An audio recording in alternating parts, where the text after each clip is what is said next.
You might be surprised to hear that forest area has been increasing in many parts of the world. But, and it's a big but, the world is also struggling to cope with the damaging effects that cutting down forests is having on our environment. So what's going on?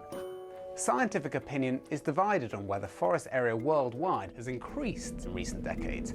What is clear is that there are big differences between regions. This map shows where tree cover has gone up, in green, and where it's gone down, in red, between 1982 and 2016. You can see that there were big losses in tropical areas such as the Amazon and rainforests in Africa and Southeast Asia, often caused by logging or deforestation to make space for agriculture and farming. But many other regions saw forest gains. The biggest were in Europe, China and the US, and much of this was due to human activity such as planting trees. This may all sound quite promising, but growing new forests isn't an easy fixed solution to the harmful consequences of deforestation. To understand why, keep in mind the wide variety of forests that exist around the world.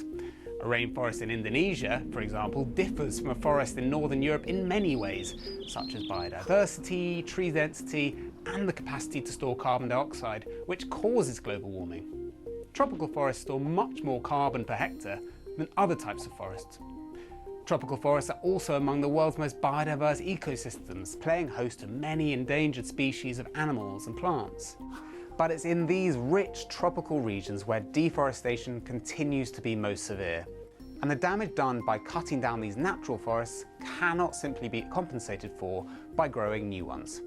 Still, reforestation is generally seen as beneficial and an important part of tackling climate change. But in some cases, planting trees can actually do more harm than good. For example, planting trees where there were no forests to begin with, such as grasslands or peatlands, can damage existing ecosystems. Also, planting the wrong type of trees can have unforeseen consequences. Take China, which has taken a lead in planting new trees. A scheme that started in the 1970s has led to billions of trees being planted in the dry north of the country to stop desert spreading. However, some of the tree species used early on were not well suited to the local soil and climate and led to water shortages and trees dying through a lack of water. Experts say that reforestation has the greatest chance of success if it is sensitive to local environments and done in areas which naturally support forests. So, while international efforts to reforest the planet are generally a good thing, it's important to keep in mind that ecosystems are complex and that it matters where and how new forests are grown.